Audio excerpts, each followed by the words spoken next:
1857 की क्रांति। 1857 की क्रांति ध्यान से सुनिए, कहानी की तरह समझिएगा। 1857 में अंग्रेजों ने हमारे लिए कुछ अच्छे अच्छे काम किए थे, लेकिन भारतीय भड़क गए थे। जैसे उन्होंने ट्रेन लाया था, ट्रेन में upper seat lower seat, lower seat मिल गया पंडित जी को, अपर सीट मिल गया किसी दलित जाति के। पंडित जी भड़क गए, हमारा धर्म नाश किया, दलित को हमारे ऊपर बैठा दिया, भागो उतरो। उस अजुरा गया, टीटी को बुला लिया, टीटी आया, अंग्रेज झाड़ दिया पंडित जी को। पंडित जी कहेंगे छोटा सब अंग्रेज लाके हमारा धर्म नाश किया। अंग्रेजों ने कहा विधवा दोबारा शादी कर सकती हैं, लोग विरोध कर दिए। जैसे देखिए ना, 3 तलाक में क्या गलत है? एक व्यक्ति एक बीवी और 2 बच्चे को आज के वक्त में अच्छे से परवरिश और ख्याल रख देना, तो उसको वीर चक्र का पुरस्कार देना चाहिए। और तुम ससुरा 4-4 गो बीवी रखेगा, 22 गो लड़का रखेगा, इस पे कानून बन गया तो तुम विरोध कर रहा है। तो यार देखो, ये हमारे देश में हिंदुस्तान से होते रहा है। आप खुद सोचो यार, विधवाओं को शादी का अधिकार दे दिए, क्या गलत किया? सती प्रथा का अंग्रेजों ने अंत किया, उस समय भी विरोध हुआ था, तो हमारे यहाँ होते आ रहा है। सती प्रथा कितनी गलत थी, तो अंग्रेजों ने सुधार किया था। इसी बीच ससुरे अंग्रेजों ने क्या किया कि गोली जो थी, गोली उस पर मुसलमानों की गोली जो थी ना जंग लग जाती है, तो उसको बचने के लिए उस पर गाय और सुअर की चर्बी का लेप लगा दिया जाता था और वो दांत से खोलना था। अब भैया, हिंदू लोग गाय को माता मानते हैं, वो उसके मांस के टुकड़े को दांत से नहीं लगा सकते। और मुसलमानों का कहना है कि सुअर बोल देने से मुंह 40 दिन तक अशुद्ध हो जाता है। ये मुसलमान लोग का कहना है कि अगर हम सुअर बोल देंगे तो 40 दिन तक मेरा मुंह अशुद्ध रह जाएगा। तो मुसलमान सुअर की चर्बी नहीं लगा सकते। और उस समय भारत और पाकिस्तान में अलग नहीं हुआ था, तो हिंदू और मुस्लिम में बराबरी का टक्कर चलता था। अब ऐसे देखिए ना, 22 करोड़ के आसपास मुसलमान भारत में है और 22 करोड़ के आसपास पाकिस्तान में है। कितना हो गया? 45 करोड़। अब 12 करोड़ के आसपास इधर आपके 12 करोड़ के आसपास आपके किधर है? बांग्लादेश में है। तो पहले ये तीनों था। तो यानी अगर आप देखेंगे ना, तो जब हिंदुस्तान का विभाजन नहीं हुआ था ना, तो भारत में 65% 60-65 के आसपास हिंदू लोग थे और लगभग 40% के आसपास मुस्लिम थे। तो बराबर का टक्कर चलता था। तो हिंदू ने भी विरोध कर दिया, मुसलमान ने भी विरोध कर दिया। अब भयानक विरोध हुआ। इसी के तहत मंगल पांडे ने कहा कि हम नहीं देंगे।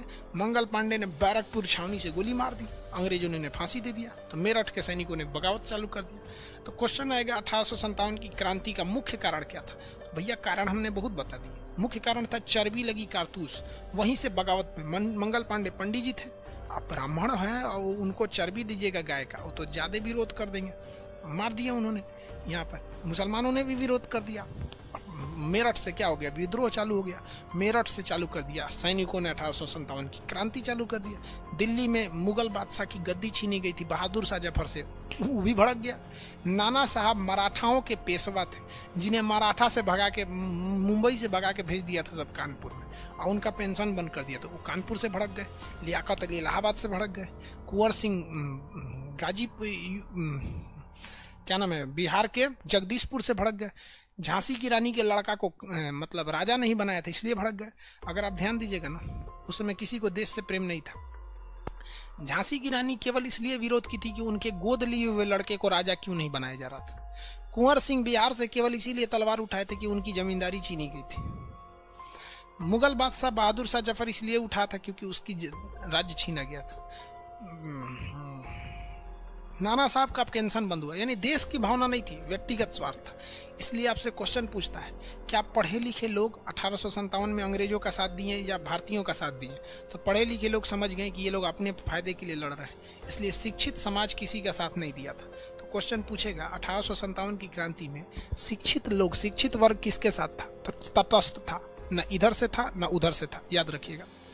1857 की क्रांति असफल हो गई क्योंकि इसमें किसी में राष्ट्रीयता की भावना नहीं थी। और जब राष्ट्रीयता की भावना नहीं रहेगी ना, तो आप किसी एक को लीडर बना ही नहीं सकते हो, कभी लीडर नहीं बना सकते हो, क्योंकि सबका अलग अलग स्वार्थ है। इसलिए कोई लीडर नहीं बन पाया। तो नेतृत्व का अभाव था। चूंकि किसी के अंदर राष्ट्रीयता नहीं थी, केवल व्यक्तिगत स्वार्थ था, इसलिए नेतृत्व बन भी नहीं पाता। अंग्रेजों ने इसे हार गए यहाँ पे, अंग्रेज सब भी बहुत ज़्यादा मारे गए थे। ये घटना लॉर्ड कैनिंग के वक्त हुई थी। लॉर्ड कैनिंग इतना डर गया था कि इलाहाबाद को उसने आपातकालीन केंद्र बना दिया था। तो क्वेश्चन आएगा 1857 की क्रांति के समय इलाहाबाद को आपातकालीन केंद्र किसने बनाया था? तो केंद्र बनाया था किसने? लॉर्ड कैनिंग ने बनाया था। जब विद्रोह खत्म हुआ तो 1 नवंबर 1858 को, यानी अगले साल 1857 के बाद 1 नवंबर 1858 को महारानी विक्टोरिया जो थी वो देखी, जब उनके अंग्रेजों की लाश जब गई थी इंग्लैंड, तो देखी ससुरा लाश तो पूरा आइबे नहीं किया। भारतीय सब बहुत बुरा मारा था। हमारे यहाँ हथियार तो था नहीं, ससुरा का मार के मुंह कूच दिया था। हमारे यहाँ अगर सांप निकल जाता है ना, साले को तब तक मारते हैं लोग जब तक वो ऐठना बंद नहीं करता है, जबकि 10 मिनट पहले ही मर चुका है। लेकिन वो ऐठेगा ना, फिर मार मार मार, साला भी जियता, फिर ऐठेगा ऐसे मार मार मार, अबे काट ली, आँख फोड़, साला फोटो खींच ली, एक मेहरुआ आके काट ली। बचपन में हम लोग सांप मारते थे ना, अखियों फोड़ देते थे, वैसे फोड़ दिया सब अंग्रेजों का। ससुरा लाश को पराठा बना दिया सब। महारानी कही कि ये गलत हो रहा है। महारानी ने कहा कि देखो, कंपनी ने वहां गलत किया, किसी की धार्मिक भावना से खेलना नहीं चाहिए, इसलिए कंपनी के शासन को अंत कर दिया जाता है। तो महारानी का घोषणा पत्र को इलाहाबाद में लॉर्ड कैनिंग ने पढ़ा था। डेट याद रखिएगा, 1 नवंबर 1858 को महारानी के घोषणा पत्र को लॉर्ड कैनिंग ने इलाहाबाद में पढ़ा था। और उसने कहा था आज से कंपनी का शासन नहीं चलेगा, आज से जो नियम इंग्लैंड से बन के आएगा वही चलेगा, और यहाँ कंपनी का गवर्नर नहीं रहेगा, इंग्लैंड की महारानी का एक एजेंट रहेगा जिसे वायसराय कहा जाएगा। जो उस समय वायसराय का ड्रेस होता था ना, आज बैंड पार्टी में पिपीड़ी वाला पहनता है। वक्त का वक्त होता है भैया, वक्त कभी गिर जाता है। जिसे आप अपने घर में फूफा जी कहते हैं ना, एक वक्त में वो घर का दामाद था जिसके घर आने से सब लोग खड़े हो जाया करते थे, और आज फूफा के आने से कोई फर्क नहीं पड़ता है। वक्त कभी किसी का गिर जाता है।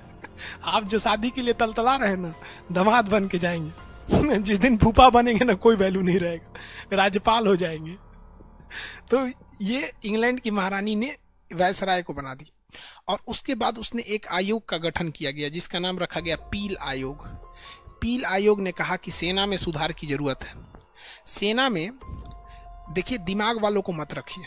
सेना में 2 लोगों का दिमाग ज्यादा है, इनको मत रखिए। एक ब्राह्मण है, इनको मत रखिए, और एक राजपूत है, इनको मत रखिए, यानी इनकी संख्या घटा दीजिए। जो बोका बोका है सब, उन सब को रखिए। जैसे पठान, हम भी पठाने हैं, घासों की बोका होता है, इन सब को बुद्धि नहीं होता है, इसको रखिए। सरदार, सिख लोग और गोरखा को रखिए, क्योंकि इन लोगों को मतलब नहीं कि ये लड़ किसके लिए रहे, इनको बस मतलब है कि हम लड़ेंगे। हमें बड़ा दुख होता है और बहादुरी की भी होती है। धन्य है हमारे सिख भाई पगड़ी वाले, जिन्होंने सारा गढ़ी की लड़ाई, वो अजय देवगन की मिट्टी है ना, तेरी मिट्टी में मिल जावा, यार 22 ठो सिख मिल के 10,000 अंग्रेजों को मार दिए। अरे भैया सिख लोग, आप हमारे देश में महज 6,000 अंग्रेज थे, इनको काहे नहीं मार दिए? तो हम लोग 1829 में आज़ाद हो गए रहते। 10,000 अफगानियों को मार दिया उन लोगों ने, लेकिन 6,000 अंग्रेजों को नहीं मारे, क्योंकि अंग्रेजों को पता था ये लड़ना जानते हैं, लड़ना किससे है ये नहीं जानते हैं, इसलिए इनकी संख्या घटा दीजिए। ये जो ससुरे हैं ना, ससुरे मतलब समझते हैं ना, मजाक में बोलते हैं, यार तू लोग तो कभी कभी डर लगता है कि कभी कभी धार्मिक चीज आता है ना तो डर लगने लगता है, यार कौन सी बात किसको बुरी लग जाएगी। तो उनका कहना था ये ब्राह्मण जो हैं और ये राजपूत हैं, ये बहादुर भी हैं सब, और पढ़ल लिखल भी है सब, ये लड़ता भी है सब, और ये भी जानता है सब लड़ना किससे। तो पील आयोग के हिसाब से क्या किया गया कि ब्राह्मण और राजपूतों की संख्या घटा दी गई और इन लोग की संख्या बढ़ा दी गई। समझ में आ गया कि नहीं आ गया? ये क्वेश्चन हमेशा पूछता है। और आप जरा दिल पे हाथ रख के पूछो कि हम वो हिंदुस्तानी कितने बहादुर थे।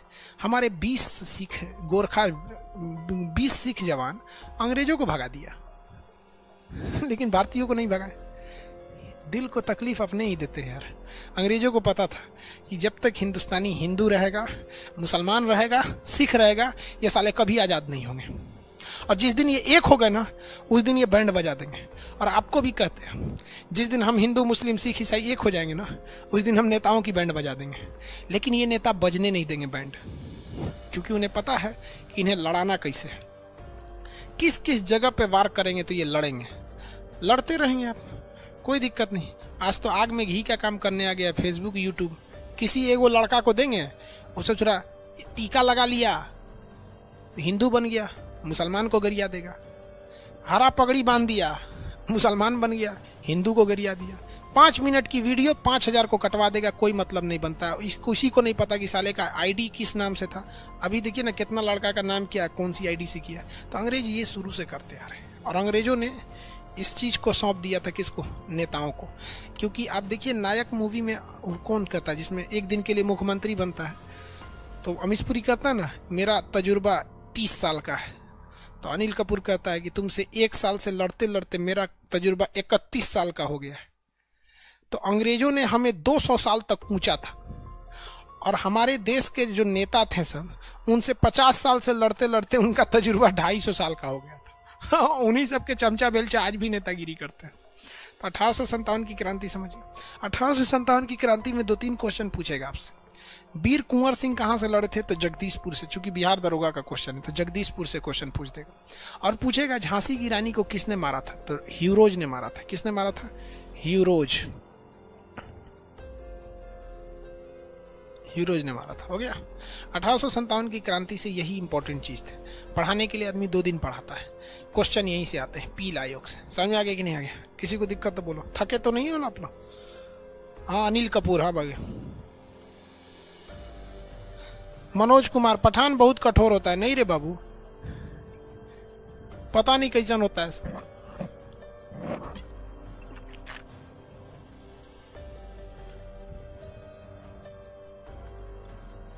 सर मंगल पांडे की धरती बलिया का रहने वाला 1857 की क्रांति गजब। मृत्युंजय यादव जी, मंगल पांडे को सत सत नमन। बलिया की भूमि को अंग्रेजों ने ही बोला था कि बलिया के लोग बगावती होते हैं, इसलिए आज भी बलिया को बागी बलिया कहा जाता है। कहा जाता है कि नहीं जी? बलिया के लोगों को कहा जाता है बागी बलिया। और आपको जान के ताज्जुब हो गया, बलिया 1946 में ही आज़ाद हो गया था। हमारे देश को आज़ादी कब मिली थी? 1947 को। बलिया वालों ने 46 में मार काट कर रद्द कर दिया। अंग्रेजों को कहा साले चोट्टा कहीं का, इधर से भाग यहाँ से। समझ आ गया कि नहीं आ गया? बहुत पहले आज़ाद हो गया। तो क्वेश्चन भी पूछता है कि स्वतंत्र सरकार कहाँ बन गई थी, तो बलिया में बन चुकी थी। जरा मार के रद्द कर दिया सब बलिया वाले। आज भी यूपी का बलिया और गाजीपुर जिला में तो हर आपको मोहल्ले में फौजी मिल जाएंगे सब। तो गाजीपुर और बलिया, देखिए फौज के मामले में अभी बलिया को पीछे छोड़ दिया गाजीपुर। वहाँ के बहुत सारे लोग फौज के हैं, जो आप में से जो लोग होंगे उन्हें पता होगा। चलिए 1857 की क्रांति समझ में आ गया।